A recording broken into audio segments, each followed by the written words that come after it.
तीसरी घटना चौथी घटना होने में समय नहीं लगेगा। मौजूदा सियासी व समाजी सूरत हाल पर जमात इस्लामी हिंद कर्नाटक ने तशवीश का इजहार किया है। बेंगलुरु में जमात के अमीर हल्का डॉक्टर मोहम्मद साद बिलगामी ने मीडिया से खिताब करते हुए कहा कि वोट हासिल करने की खातिर जज्बाती इशूज़ को उठाया जा रहा है। न सिर्फ अक़लियतों बल्कि ख़वातीन, दलित और पिछड़े तबकों के साथ नाइंसाफ़ियाँ हो रही हैं। बिल्किस बानो मामले के मुजरिमीन को दोबारा सलाखों के पीछे भेजने के मुतालबे की जमात इस्लामी हिंद ने तायीद की है। हर किस्म के इमोशनल इश्यूज़ को यहाँ उठाया जा रहा है और लोगों के अंदर नफ़रत और पोलराइजेशन को बढ़ाया जा रहा है।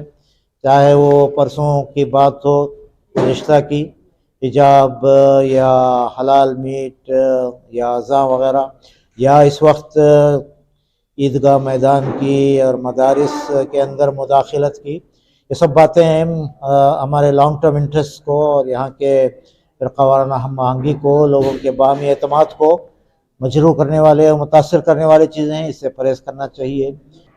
हम पूरे मुल्क में जो एहतजाज बिल्किस बानो के मामले में मास रेपिस्ट को दोबारा हिरासत में लेने का मुतालबा जो किया जा रहा है, उसकी हम तायीद करते हैं। वज़ीर आज़म 15 नुकाती अक़लियती बहबूद स्कीम के नाम पर अक़लियतों को गुमराह किया जा रहा है। 15 नुकाती स्कीम पर अमलावरी के लिए कोई संजीदा नहीं है, इस तरह का इल्ज़ाम औरंगाबाद के रुकन पार्लियामेंट सैयद इम्तियाज़ जलील ने लगाया है। उनका कहना है कि उसूल के मुताबिक हर 3 महीने में वज़ीर आज़म 15 नुकाती स्कीम की जायज़ा मीटिंग होनी चाहिए, लेकिन पिछले 4 सालों से औरंगाबाद में कोई मीटिंग नहीं हुई है और 4 साल बाद जो मीटिंग हुई उसमें सरकारी अफसरों के पास कोई खातिर खा मालूमात नहीं थी। हर सवाल पर सरकारी अफसरान बगलें झांकते नजर आए। अब आपको हैरानी होगी कि इस स्कीम का औरंगाबाद जिले के अंदर 4 साल के बाद मीटिंग ली गई। कमेटी है उस मीटिंग के अंदर? तो नहीं है कमेटी, क्योंकि कोई संजीदा ही नहीं है।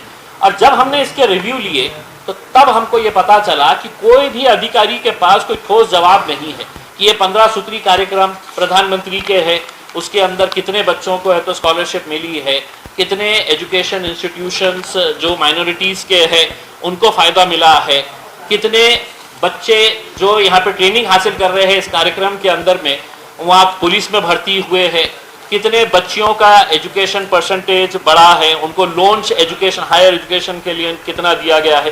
तो ये सब अगर हम बातें अगर देखेंगे तो आपको हैरानी होगी, इसका कोई जवाब नहीं है किसी भी अधिकारी के पास।